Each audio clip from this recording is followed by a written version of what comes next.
Super fun. We got a lot of people on Facebook. This is good. Very cool. Very, very cool. All right. So let's get started. We have several staff in on this call as well. And I've asked Brad Flurry. Brad, would you start us off with some prayer before I go through some rules and guidelines for tonight? Sure. So regardless of whether you're joining us on Facebook or Zoom call, thanks for taking a few moments of your Sunday evening to talk about a pretty powerful, sensitive subject. So let's go to Lord in prayer.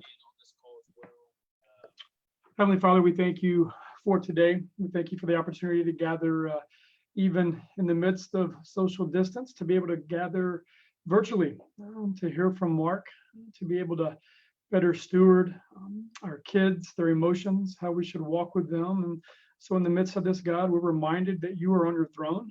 So Lord, would you give us wisdom? Or would you give us just insight and knowledge as parents, God, that we could reflect you, your compassion, your grace, your peace in the middle of the storm to our kids. Thanks for Mark and his ministry and what he does. In Jesus' name, amen.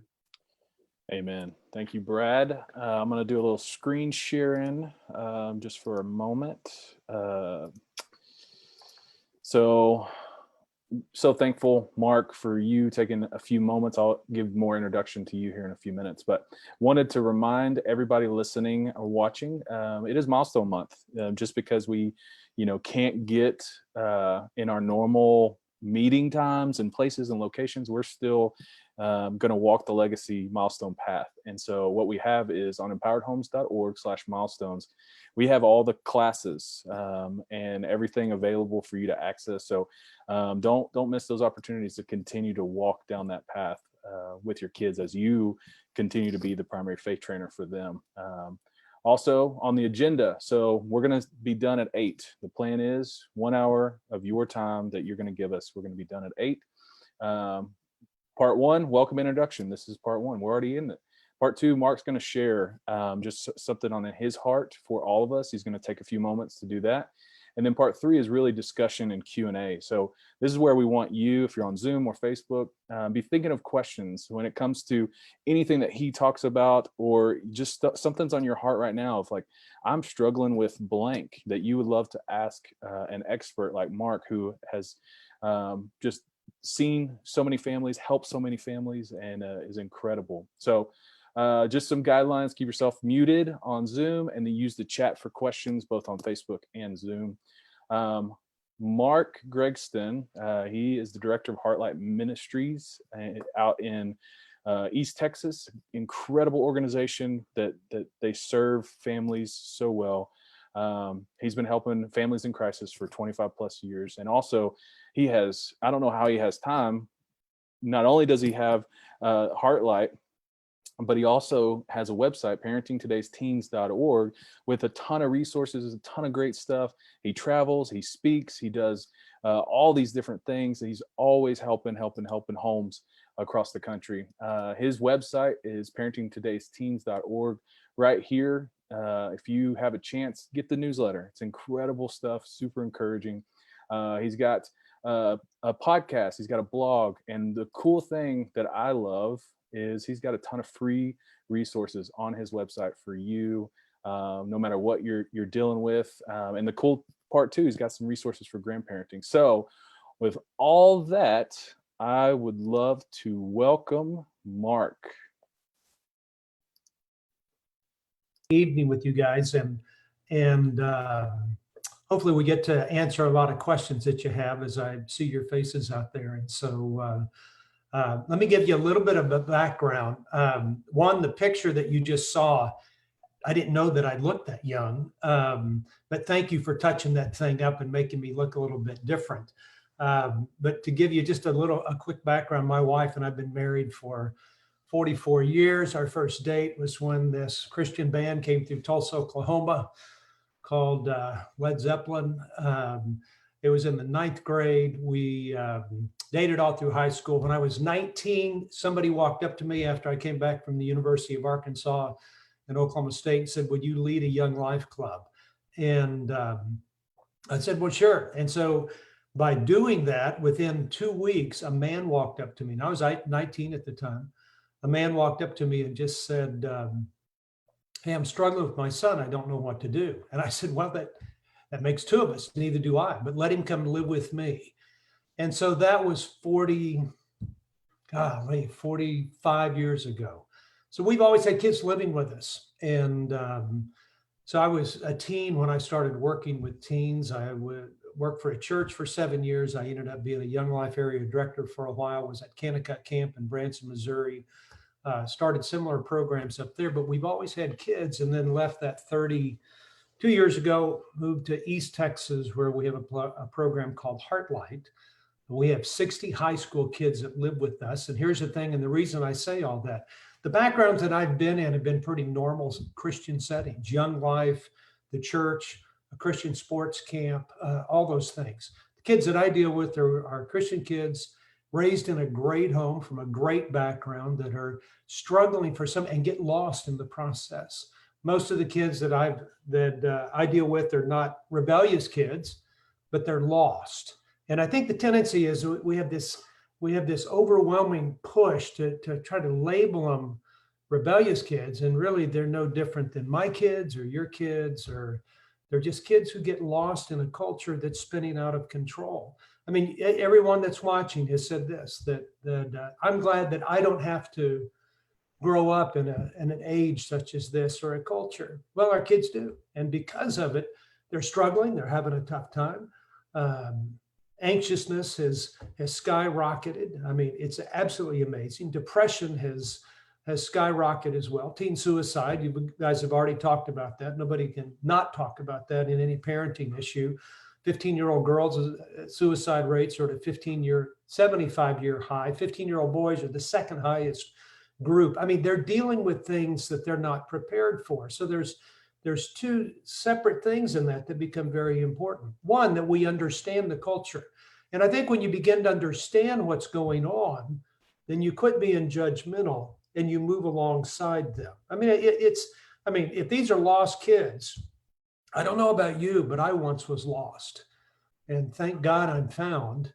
And because of that, then it changes the way that I engage with people, because I am reminded of who I was at that time, or when I was lost or struggling through things. So it just changes our approach. And the second part of that is that we move out of a teaching model, which is 1 through 12 years of age, and we start moving to a training model. And I mean, I see it continually. We've now had over 3,000 kids live with us. I live with 60 high school kids. They're outside my back door on this beautiful property, and I spend 200 nights out of the year helping parents not ever have to send their child to come live with us. So that's the goal. It's not to promote Heartlight. That's the only time I'll mention it. It is more so to say there's things that you can do to learn from the wisdom that these parents share and what we've learned from kids to engage differently, to keep your child from spinning out of control. And so I tell people all the time, probably the three things that I would tell you, and write these down because they become important. The number one thing is your relationship with your child. The number one thing. It's not whether they're committed to Christ or memorizing scripture. I was Oklahoma Bible quiz champ of 1969. I get it. It's not those things. It's the relationship and the example that you place before your kids to almost portray Christ to them in such a way that engages them differently at a time that they need you the most. So the number one thing is relationship. The second thing is developing a sense of structure within the home, that it's not just about punishment, which is more of a teaching. It's more about discipline, which is more of training, which is helping the child get to where they want to go and keeping them from where they don't want to end up. And so my job as a parent, age 12 on up, is to train up a child in the way that they should go. It's not to continue to teach. And here's the thing. If my child needs to be trained and all I'm doing is teaching, I'm infuriating and I'm provoking my child. When you move into a training mode, you move out of this teaching mode where lectures used to be real effective. And what you find real quick is lectures are no longer effective. I mean, you need to have more discussion. And so if you're giving lectures at a time that a child needs discussion, then what's happening is you're maybe provoking your child and causing them to spin out of control by not allowing them. And we all do that. I mean, I think everybody that has kids 11 or 12 years of age does that. They have a difficult time switching from a teaching mode to a training mode. And you begin to learn it's just not working anymore. And the reason we do that is because when our kids were at that age of 7, 8, 9, 10 years old, they would give us coffee mugs that say world's greatest mom and world's greatest dad, t-shirts that we would tout and say, I'm a great parent. I'm just absolutely amazing. And so we begin to think that the tools that we use during the preteen years are going to be effective in the teen years. And this is the only time I'll say this, I'll say somebody's wrong. If you think that the tools that you use during the preteen years are going to be effective in the teen years, you will fail. You've got to change up your tools, add some new tools to the parenting toolbox. And the first thing we do is start to engage differently to promote the relationship. Because a lot of people start losing the relationship, and we start letting behavior kind of denote what kind of relationship we're going to have with our kids. So the first thing is the relationship. And it may be that you need to spend some time just texting your child, even tonight as we're sitting here talking, and saying, what is it about me that needs to change? What is it about me that's getting in the way of our relationship? What is it about me that's causing difficulty within our home? And once you start to realize that we play a role, before you look at the speck in somebody else's eye, look at the log in your own. Start looking at yourself and saying, what is it about me? Somebody say, Lord, search me, know my heart, and see if there's any hurtful way in me. But that's the first step that we take, because what we found is that power is made perfect in our weakness. And when we start to share with our kids that I know that I have failed in this, I know that I've missed you, then we're moving back toward them relationally. And I think it's dealing with a message that we give to them continually. When they go through those adolescent years, it's saying to them, hey, I want you to know this. So every one of you dads do this that are watching. Go to your child tonight at 10 o'clock when they're getting ready for bed or finishing up watching a Netflix series, or driving you crazy from, being at home, with having this little shelter in place kind of thing. I've started writing a book. All of our kids are home here. But after having to spend all this time with them, I'm writing a new book called Tasering Kids God's Way. And I just, you just get to a point where you're going crazy, and they need to hear this though. Walk up to them, knock on the door and say, hey, there's something I need to share with you. I want you to know there's nothing you can do to make me love you more. And there's nothing you can do to make me love you less.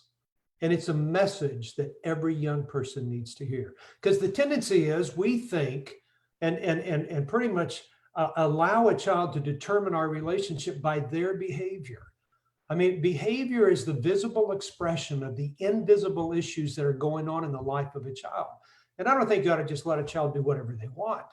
But what I am saying is that when I begin to realize that behavior is one thing and who they are is completely different, those two things, I've got to make sure that I'm loving a child at the same time controlling the behavior. So the first thing is all about relationships. The second part of this is that you've got to develop a structure within your home that helps a child get to where they want to go and keeps them from ending up where they don't want to end up. And then the third thing, and I think a wonderful, opportunity that parents play in engaging, is helping them deal with the issues in their life. Too many times we're wanting to pull them up to us when what we need to be doing is crawling down in that hole with them and helping them and talking with them and engaging, but listening to their heart, not just thinking about us. This is where when Paul says, I have no one that looks after the interest of others. They're all looking after their own interest. This is where you look at their interest, try to understand what they're saying, not just think about all the great words that you have to say to come back to them, but it's engaging with them that you say, I want to have a relationship. We're going to have structure within our home, but we're going to deal with the issues that are going on.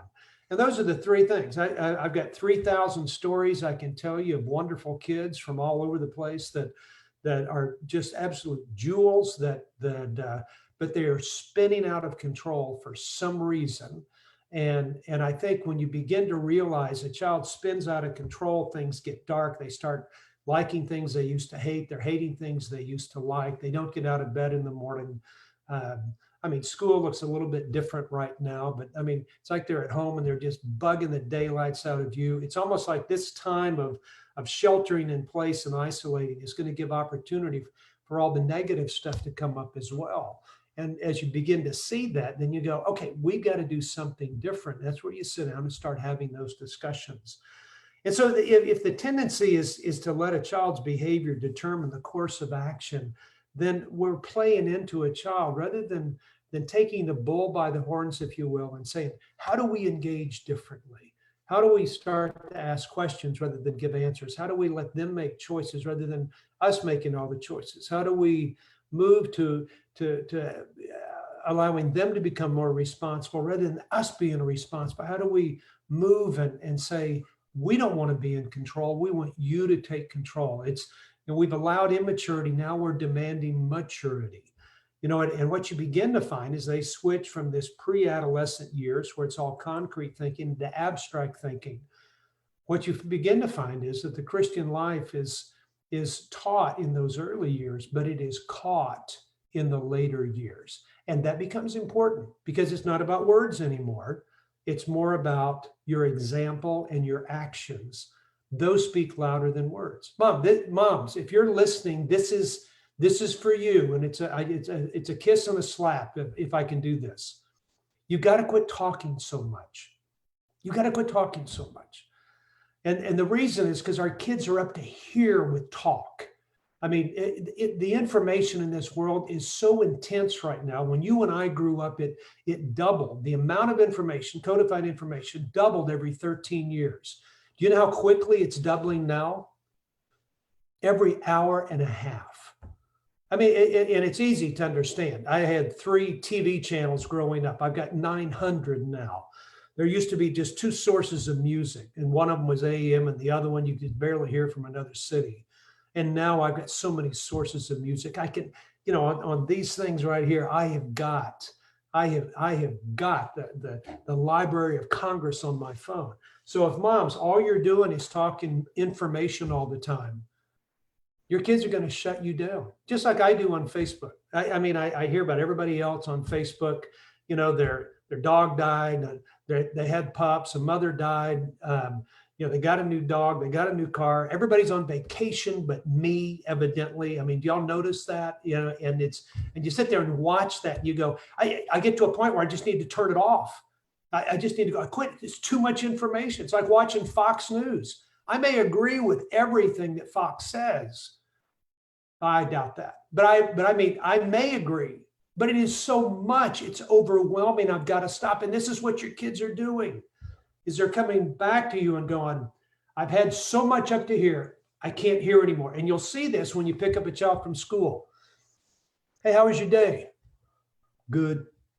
What'd you do? Nothing. What do you want to eat? I don't know. What are you going to do tonight? I don't care. They are so filled up with information. And so we're asking all these questions to try to get them to engage. And what happens is this, and I want you to hear this, that if kids turn us off because we're just giving them more information and they don't need that, then what they're looking for is wisdom. And moms, when you keep talking all the time, your kids shut you down just like people shut off Fox News or Facebook or anything else. And here's the sad thing, and every man that's watching this knows this to be true. Knows this to be true, that any one of you women that are watching this right now possesses more wisdom than all the men watching this. And your kids desperately need that wisdom. And you have it. And so it's engaging differently so that you can engage them and give them what they need at a time that they need it the most. And so hear that as a slap and a kiss. You've been awarded for so many good things, and it's been wonderful, but now as their world has changed, you've got to engage differently, because if you use those same old tools, it's not going to work. So anyway, I go on for hours about that, about communication styles. That's what I write books about and everything else. But But I think there's something about looking first at who we are, Bobby, and maybe engaging and doing some reflection before we just dive into, I've got to get my kid to do what I want him to do. No, you got to help your child do what he wants to do and to engage differently. And when you touch that side of them, I think that's where you see behavior, you see other things change, you see them getting off of these things and spending more time with you. You know, it's just meeting those core and basic needs with them. That's so important. That's so good, powerful. And just, for those listening, we're about to transition to just Q&A. We're going to have plenty of time with Mark, just ask him questions, pick his brain. But I've got a few questions to follow up some of the stuff that you said while they're thinking about their questions. That I love the idea of the toolbox, of creating new tools to have in your, I guess, at your disposal. Yeah. Where, like, if a parent's listening and they're like, okay, I get it, I need to work on my heart, because we talk about that all the time with parents, like, out of the overflow of your heart is how you will disciple and lead your kids. And so you got to make sure your heart is safe and secure in who Jesus is, or you're going to struggle to share Jesus with them. So when you're talking about a toolbox, where do parents find new tools? What a great question. Because I think what people have got to do is start to engage and learn that it's not from what I understand that life needs to be. It's maybe what I don't understand. Lean not on your own understanding when you get to this point. I mean, if you had it all together, you wouldn't be having any problems with your kids. Not always true. You may have all those tools, you just don't know when to use them at the right time. So I think what happens is a parent's got to understand that there's another side of engaging the gospel with the child. You can memorize scripture, you can do Bible study, you can do all those things and still not meet the needs of your child, because what they want is a living example. And that's you. That is you. That is Christ in you. That is being reflective of how do I engage everything that I've learned. And I think one of those tools that is pulled out is realizing the importance that a parent plays in the relationship with their child. If we're to parent our kids just like God parents us, then the example, the word becoming flesh, that had changed our lives, so that our kids seeing the word becoming flesh in us, so that they can go, okay, now I understand, I see that example. And so it's just knowing that there are some other tools and you need to start engaging some other ones. It's almost like we were all on the standard system of working on cars. So we had all these tools that work, and then they switched to metric. And now I find out I need new tools. And now they've gone back. Now I need more knowledge about electronics if I'm going to work on a car. It's because it's always changing. I think that's where we engage it a little bit different. And it's just being open to say, I may need some new tools. Every time a new kid comes and lives with us, I'm not sitting there thinking, well, I've got this down. I know exactly what to tell them. I've got to be a student of that child and find out what their needs are. And the tendency is we lean on our own understanding, say, well, I know what the love languages are. I mean, it's what? Words of affirmation, gifts, services, time, and touch. And I go, well, those don't touch me at all, because I don't want you to mow my yard. I don't want any more gifts. I got enough junk laying around the house. I don't believe in words of affirmation for me, because when you're on the radio and doing all this stuff, you just don't listen to what people say. I don't want your time. I don't have enough time for the things I want, and I don't want you to touch me, especially now. So if I lean and say that those are the only 5 things, I go, well, when Dr. Gary Chapman wrote that in 1995, it was also the first year that we realized there were more than just 9 planets. There are more than 9 planets. Pluto's in, Pluto's out, Pluto's in, Pluto's out. But what you realize is, since 1995, they discovered 2,598 new planets. There's different ways to love kids. And if I just go, no, this is the 5 things you do to love kids, I go, we've got to expand beyond that and see the need is far greater than what I think all the time. It's not about what I think. It's about what this child needs, the desperation they're in, the difficulties they're going through, the hardships they're going through, how I can be an asset to them and to engage with them at a time that they desperately, desperately need me. I mean, in every parent here, you have a role that cannot be filled by anybody else, Wow, that's good. And so it's more about being self-aware, assessing your life and your tools, and being open to saying, okay, maybe I'm going about this wrong. Because I think a lot of times when I talk to parents and even myself, like this is how we do it because this is what we do. And, you know, for those that are shifting, you have to, we have a mental model of what we think things should look like. And so that mental model is stuck here. And so we want, if it doesn't, then we get frustrated because we want it to fit this picture that we have in our head. But I mean, correct me if I'm wrong, but it sounds like you're saying we have to expand that mental model. We have to expand what that looks like for teenagers as they're growing in a different culture that even I grew up in. Help us understand how do we break that mental model? How do we kind of pull that down a little bit? Well, your kids will break you of it, and they'll end up in hard life. I mean, it's because what you find out is that I've got to break that model that I have of me, of what I think it needs to be. But the other thing that's shifting totally, and it's so different, is the culture is shifting. I mean, it's different than it was 4 years ago. And anybody who has kids that are 22 years old, and then you have a kid that's 16 or 17, you know that it's a different world. I mean, the two have been living in. And so the same way, the one that's 16, you're going to find out that the one that's 12, they're going to be living in a completely different world. And so what that means, I've got to be fluid enough and not so strict that I'm just saying, this is how it's going to be, and this is what it looks like.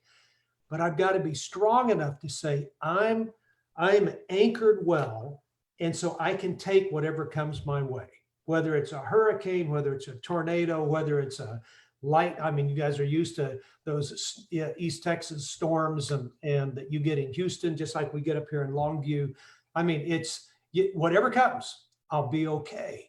But then it's learning and not being afraid to say, then let's engage and think through how do we change that? Because the tendency is to think if I just do the right things, everything will turn out okay. And I've got 3,000 stories that will tell you otherwise. Wow. Because the parents of the kids that I deal with have done wonderful jobs, but something has spun out of control. Half the kids would tell you this. These are kids raised in Christian backgrounds. I mean, wonderful parents. Half of them would tell you this, that they wouldn't be alive had they not come here.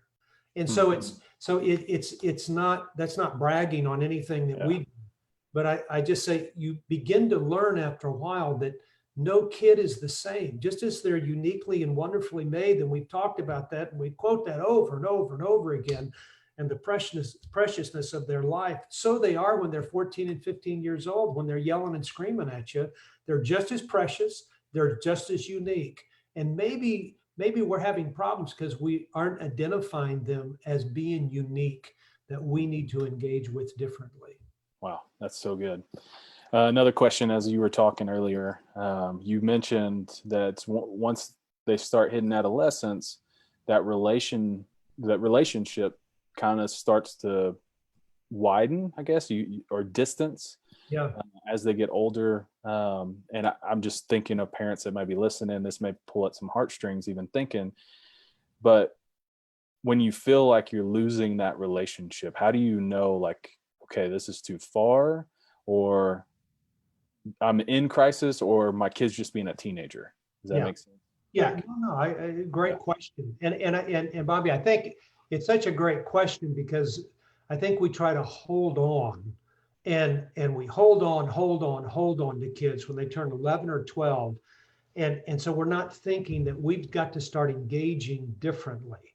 And we'll figure out that there's a different need when there's pushback.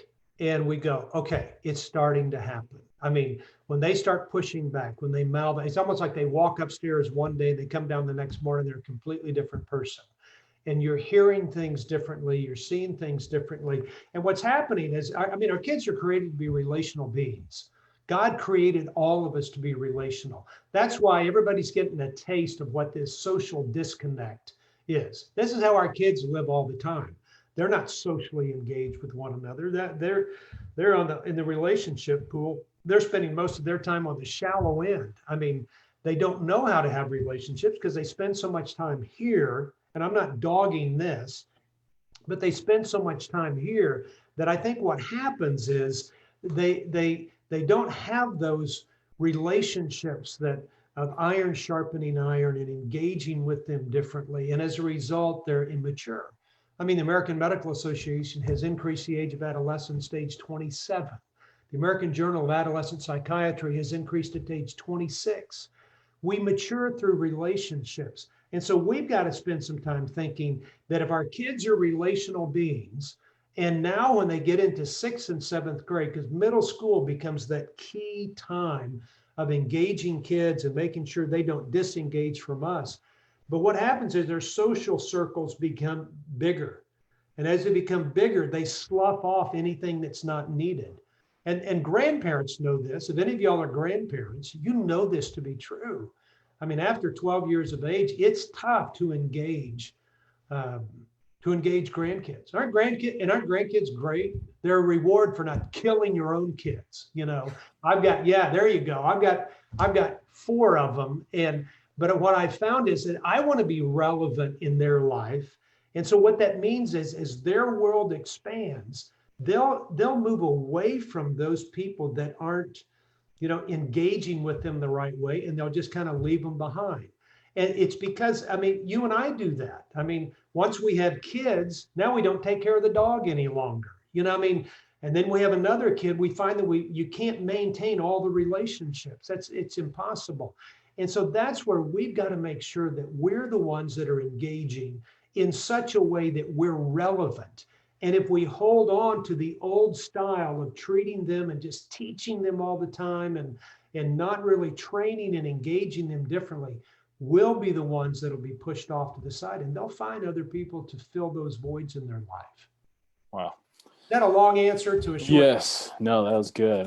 I was just thinking, now we'll leave it up to Q&A if anybody has questions through Zoom or Facebook. Y'all go ahead and start typing those in. I don't know, Eric, if I see any on Facebook. I hadn't been on that yet. But as people are going through the questions, part of why I wanted you to come and talk to our parents is, one, you've experienced people going through crisis, families going through crisis. Yeah. In the midst of COVID, everything that we have going on now, like, it is just unprecedented. That's the word of the year, I think. And so we're seeing our kids going through and experiencing all of this in a unique, different way. But regardless of what the crisis is, what would you say is like the heart of jumping into that crisis, and like, what's the first step for a parent to help their kids? Yeah, I mean, one, they need to be teaching their kids how to Zoom and to engage with other people and arrange for that to happen. I mean, when you think about, I think about the losses that these seniors are going through. No graduation, the sports they can't be involved in. I mean, they're missing out on prom, the end of the year. I mean, that's a hard time. And instead of trying to justify it, and instead of trying to spiritualize it in some way, and it's just recognizing that they're going through difficulties also. I mean, I've got a 19-year-old granddaughter. I've got a 14-year-old granddaughter that's going, and I hate it that we're not in school. I mean, I hate it. I want to be with my friends. And so it's doing other things with her and engaging with her different, but just realizing that there's loss in their life. And this is where God can fill those voids, that becomes important. You don't have to have an answer to everything. And I think we get into this mindset that we're supposed to answer everything, and we can't. It's like when a dog dies and we go, well, it crossed the rainbow bridge. What's that? I went to doggy heaven. What's that? I mean, we tell them all these things, and quite honestly, I don't know where they are, even though I know my dog will be in heaven, and I know that cats won't. But no, I'm joking, everybody. Don't write me up. But there's a part of it where I go, we always want to come up with answers rather than feeling like, yeah, there are just some things in life that there are no answers. It's going to be one of those mysterious things, and we let it be. And then we have discussions about them. We don't try to lecture them all the time. We ask them questions. Hey, how is this affecting you? What's the greatest thing that you miss from not being in school? How do you think it would be to have, now we have a 5-month summer, basically is what it is. What's the hardest thing about doing stuff at school? What do you not like about the internet? What do you miss your friends for the most? I think you just discuss those things and have engagement. And the mere fact that you listen to what they say without correcting them, telling them where they're wrong or how they need to respond differently. I think what happens is you're beginning to listen to the heart of your child. And so it's your opportunity to say, I want to listen to you for the rest of your life. Wow. What you do now makes all the difference in the world. Yeah, there's a quote always used from Mr. Rogers, the greatest way to tell a child you love them is to listen. Yeah. To hear them, to not pass them by. So question for you. All right. So to the parent that thinks it's too late, I blew it, there's nothing else for me to do, I've messed this whole thing up, what would you tell that parent tonight? You are in a wonderful place because most parents don't realize that they've blown it. Most parents don't. They just think, well, I did okay. It's my kid that screwed up. My kid messed up. They shouldn't have done those things. They shouldn't have said those things. They shouldn't have acted that way. Well, I guess the relationship will come back later. I've performed over 400 and some weddings in the last 45 years. It's amazing to me that probably half the men that I know go to their child's wedding and get up to speak at the rehearsal dinner with a great sense of regret for what they didn't do, because they never came to the realization early enough to engage differently. And one of the things that can be done that can change the direction of your family is you as a parent going, and even as a grandparent, is you going to your child or your grandchild and saying, I want you to know I was wrong. I want you to know I'm sorry. I missed your heart. I didn't do what I was supposed to do. I'm thinking about it now and I really messed up. I have a problem with this. If you're a grandparent, it's going to your grandkids and saying, hey, I want you to hear from me. I don't want you to hear about this later. I want you to know that something happened years ago. You clear the air. You engage with them and admit that you're wrong, and you tell them that it's, but what you're doing is setting an example for them. You're telling them, because your child's never going to tell you that they're wrong until you share with them that you're wrong. And so that's where it's monkey see, monkey do. They're going to do what we do. And so I want to tell them where I have been at fault. I mean, it is that scripture out of 2 Corinthians. It says, the power comes from sharing your weaknesses. When you start to share those things, I mean, people don't care that I've written 20 books or on radio stations, or that's not the point. The point of connection is that my wife was sexually abused for years. Jane and I went through counseling. My son had a crazy affair. That my daughter wrestled with an eating disorder when she was cheering at Baylor. That I can't breathe out of the left side of my nose for the way that I was raised. I mean, those are the things, the difficulties, the hardship. When I move from the teaching model, which has to be perfect, into a training model that allows imperfection, what I'm doing is sharing those things where I have failed so that my child can do the same. And what you find is that has an amazing way of embracing the relationship and engaging people as we share the difficulties and hardships of life, just not all the good things that we think it's all about. Wow, it's really good. We have 2 questions. I'll start with Javier. Javier, he wants to unmute. You can go ahead and unmute. Hi. I actually can you hear me? Yes. So I actually follow you when you have had interviews in the Hallmark channel and everything. And I've actually I have a 12-year-old boy, and we feel that his behavior is very disruptive to the household. And when we say disruptive, it feels like anger, like attitude issues. And we go ahead and you've mentioned before, we go to church, we have him in life groups, we have him in every single thing that we could feel that can enrich his life. We follow it, we pray with him, we do Bible studies at home. We try to follow that path, but we feel that even though whenever something happens, we sit him down and we say, this is what's going on, this is what our concern is. And we feel like that behavior was not correct. And this is how we would like to guide you. We always following is like, when something happens, would you do that if Jesus was around? Would you thought of that behavior and stuff? And we keep feeling that he would say no. And we try to correct it, give him examples. And just what you were just mentioning and sharing, like when we were your age or something happened, this is how we messed up. And we're not perfect and we love you, all of these things. But we still, with all of that, we keep seeing that he keeps saying yes, yes. But he doesn't take ownership. He always blames everything else. And it's just a joke. It's not a big deal. And It's like us, it's like, that's not the man that we are trying to raise you to be. And we just feel like it's just not getting there. And I guess one of the things that, just quickly, because I know I can't take it. All right. We caught 2 inappropriate text messages for our girls. They're friends. And when I'm saying they were jokes, and my husband and I got that it was a joke and he was trying to be funny.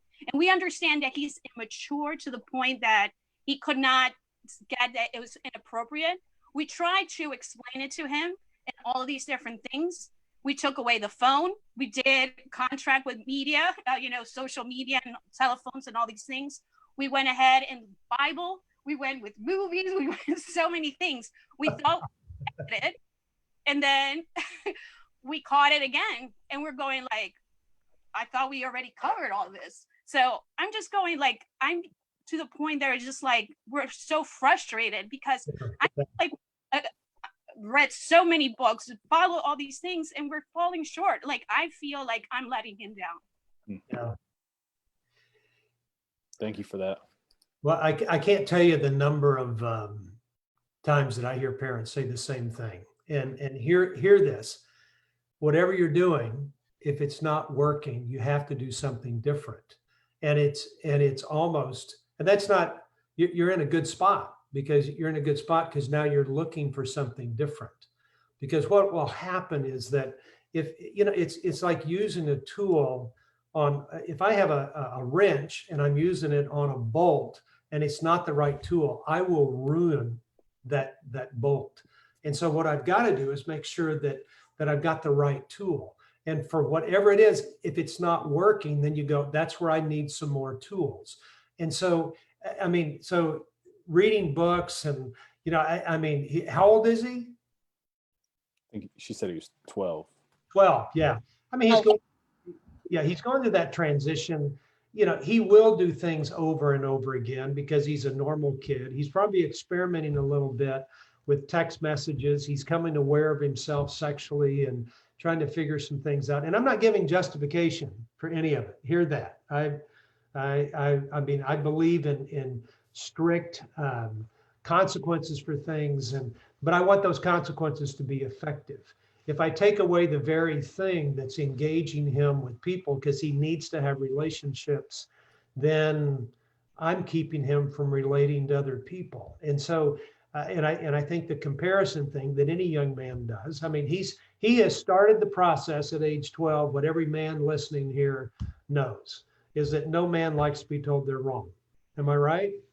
Of course I'm right. And that's a joke. But there's a part of it where he's starting to show those things. And so it means I've got to approach him differently. Now, the relationship you have to work out, the consequences work out, but there may be something else going on that you don't know about. There may be something that's happened, something's been said. There may be something that's physiologically going on with him, mentally going on with him. And it may not be a bad idea to say, we may need to sit down and meet with a counselor, because the counselor is not going to be spending time talking a whole lot about behavior. They're going to look at what the root of that is and say, how do we engage differently? I tell parents when they drop their kids off with us, tell them all the time, let me tell you, we're not going to do it your way. Why? Because it's not working. We're gonna figure out some new way. And they said, well, what's that going to look like? I have no idea, but we're going to figure it out. And so that's where I would tell you that keep doing the thing where you're looking for, some new answers, or you're wanting to engage differently. We have a thing called the Family in Crisis Conference, and I don't want this to be an advertisement for it, but I go, that's exactly what we deal with parents, where we don't want you to send your kid to us, but we do want to give some direction, because there are specific things that you can do to engage differently, to understand maybe what's happening with your child. Because if you're using all your tools and it's not working, either what you're working on is a little bit different, or you don't have the right tools. And I know it's frustrating, because you're probably the world's greatest parent. You guys are trying as hard as you can. You have great longings for your child, and you want nothing but good things. And it's frustrating when they keep messing up.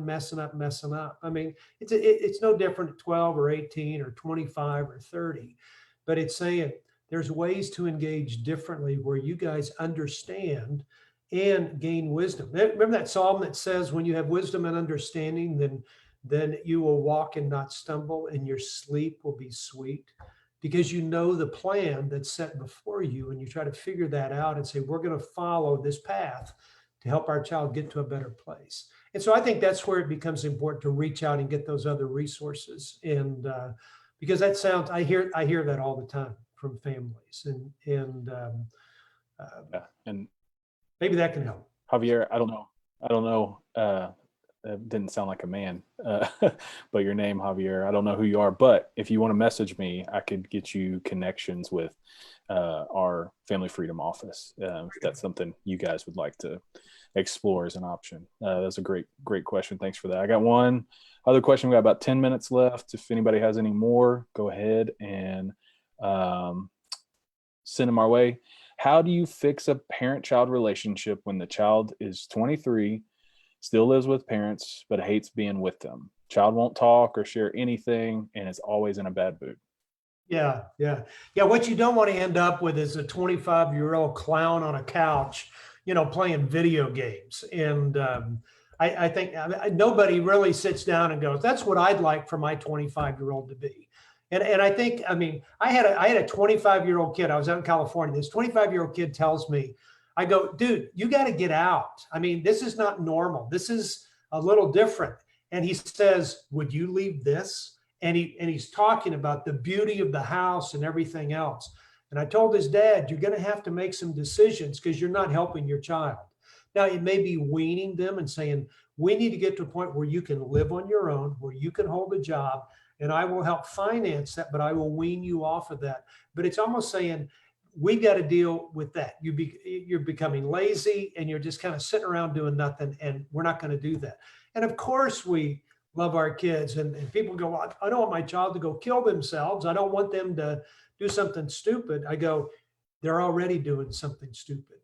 And it's disengagement. And it means we just need to engage differently to motivate them and bring hope to them that you can make it.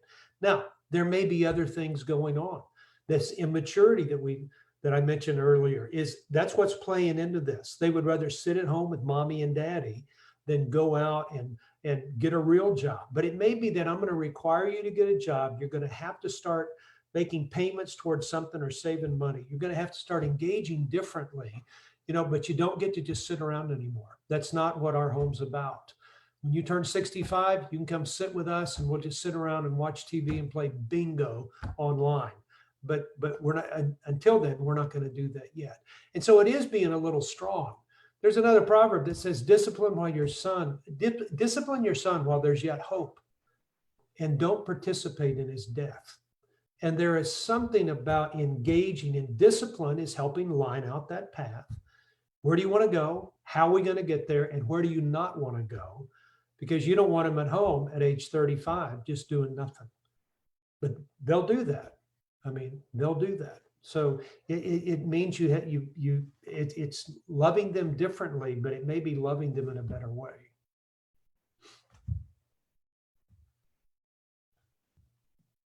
I just lost you here. Just a second. All right, we got about 8 more minutes. Sorry about that.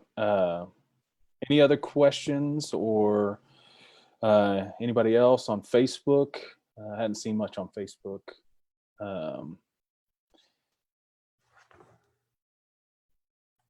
Nothing on Facebook. Thanks, Eric. Man, so appreciate your time with us, Mark. I always want to leave. I had you on our podcast a few, I guess a few. It was right before spring break, right before all this started, and we do have a question on Facebook I'll get to here in a second, but the number one thing I guess that we want is to encourage parents. We don't want to beat them up. They feel guilty enough for everything else that's going on in their life, especially now in the middle of this. There's so much anxiety in their own life with work. I don't know what the future holds, all that stuff, but I'm going to give you a few seconds to think of this. Like, what is one piece of advice that you would that tell parents you can do this tonight in your home? You already kind of shared a little bit for dads, but what is one thing? Don't answer that now. That's going to be our closing question because we got one from Facebook. Okay. Says, I'm a parent of 4, 2 to 9. How do I help my kids through this crisis? So I think we've kind of talked about that, but that's younger kids. Yeah. You know what? I mean, anything you can do to engage each other. I mean, I think that's what we take advantage of. I mean, all of our kids here are stuck on property. Nobody comes on, nobody goes off. I mean, we're doing everything here we can. I mean, and we've had to be creative and we've had to change things up a little bit, but it may be that you let people sleep in a little bit. This is temporary. It may be that you start talking about summer. If you have older kids that need to get a job, somewhere, that you start engaging, that you watch a Netflix series or some TV series that you can have fun. You have a Monday night game that you play that you have to find something on YouTube that's funny and everybody brings it to the table. That you have a no tech Tuesday, but then you end up having an all tech Thursday where you text everybody in your family to come to dinner, and you have even the prayer on your phone and you text it. And the rules are this: you got to answer every question. And at the same time, you have to answer every question, but nobody gets to talk. And so you're doing everything by your phone. And what it is showing them is everything about communication. So you text them, hey, come, it's time to eat dinner. And they come down, and it's ding, ding, ding, ding, ding, it goes around the house, and they come down and you have the prayer there, hit the prayer, ding, ding, ding, ding. Okay, pass the steak, ding, ding, ding, ding. Pass the potatoes, ding, ding, ding, ding. You do all that stuff. And then ask a question. If you had to describe your week in one word, what would it be? Ask them the question. They've got to answer back. But move to a point where you say, what is one thing that you would change about our family? And they have to answer. And whatever they say, do not tell them where they're wrong, excuse it away, how it needs to be different, how they need to answer differently next time. Don't do that. Then after they do that, here, throw out another question. What would you change about me? Wow. And get it out to them. Everybody's got to answer. And what you're doing, what you're going to be hearing is the sound of your family changing.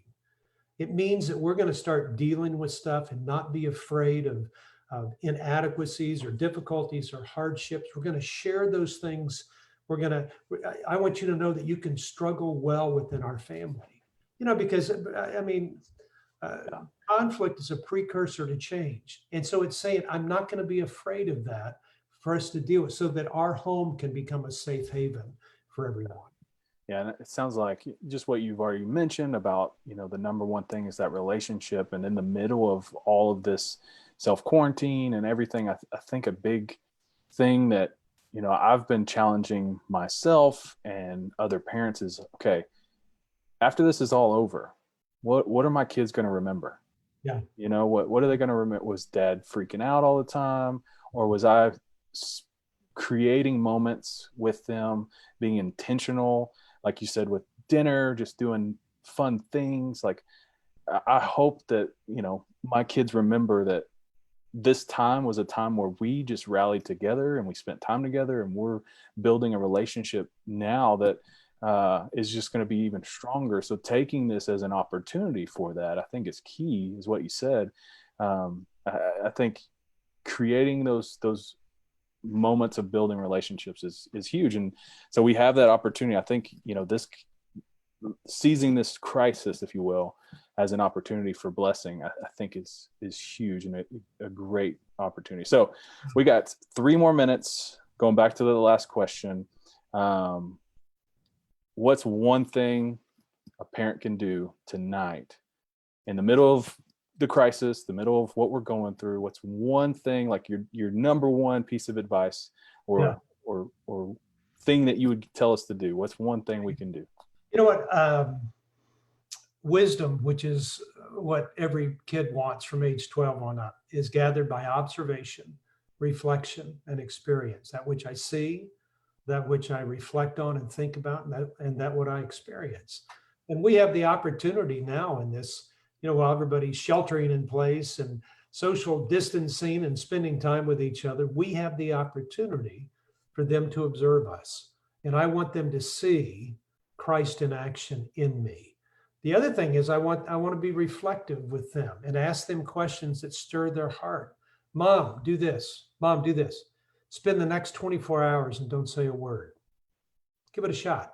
And what will happen is you will end up drawing your child to you rather than you always chasing them all the time.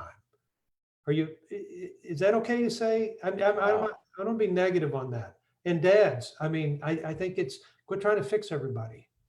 Men have a tendency to fix things as much as women have a tendency to talk. We're just made that way, but we're always wanting to fix things. And quite honestly, not everybody wants to hear that they need to be fixed all the time, especially our young men. They don't want to hear that. And to tell your daughter she needs to be fixed, are you serious? That's the last thing that she needs to hear, is that I'm broken and I need something different. But I think it's spending time engaging. It's communicating to them. Everybody say this, write it on your refrigerator. There's nothing you can do to make me love you more. There's nothing you can do to make me love you less. Wow. You can always get a new refrigerator. You can't get a new kid. Yeah. And so and then the experience. We have an unparalleled and unheard of opportunity to experience things with our kids that we have never had before. They're out of school. Are you serious? They'll be out of school for 3 months. Who's ever heard of that before? We've had the opportunity to have conversations. We've prayed for more opportunity to spend with our kids. Well, God's given it to us. And my prayer for everybody is that we would take advantage of it and that we would step up and take this role that God has placed us in, and say every morning, Lord, use me today so that my child can understand a little bit more about you through what they see in me. So I think that'd be my last comment. So that's so good. So good. Well, it's 8:00. If anybody has questions or want to get a hold of you, what's the best way for that? Yeah, a couple of places, and you can sign up for a newsletter. You can take those newsletters, Bobby, and put your own name on them and give them. My deal is, how do we help more people? We're not dinging people all the time. We give away curriculum series all the time. They can go to parentingtodaysteens.org. That's the name of our radio program. It's also the name of our podcast. A new one, a whole new format of that will be launched the 1st of June. We have a YouTube channel that's called Stories. It's called Heartlight Stories, and it's just of kids that we've dealt with. And so go to parentingtodaysteens.org, and you can get anywhere and find out about all the resources. Everything's free except for books and stuff. And I don't benefit from that. Proceeds from all the sale of books go to to prepare more parenting resources for people. Our deal is, how do we help more families and take advantage of it? So that's awesome. This has been fun. Mark, thank you so much. Someone commented on our our chat on the Zoom, just to remind not only this crisis, but every crisis will end. It's not forever. And so when this does end, we would love to have you. Can't wait to see you on our campus to hang out with us. So Can't wait. It'll be Mark, thank you so much. Everybody listening, you're on Facebook, if you're on Zoom, thank you for tuning in. We hope that you were blessed and encouraged. If you need anything from us, just reach out. You can email right now, info@kingsland.org if you have anything. So Mark, thank you, man. You bet. See you guys. Take care. All right. We'll see y'all.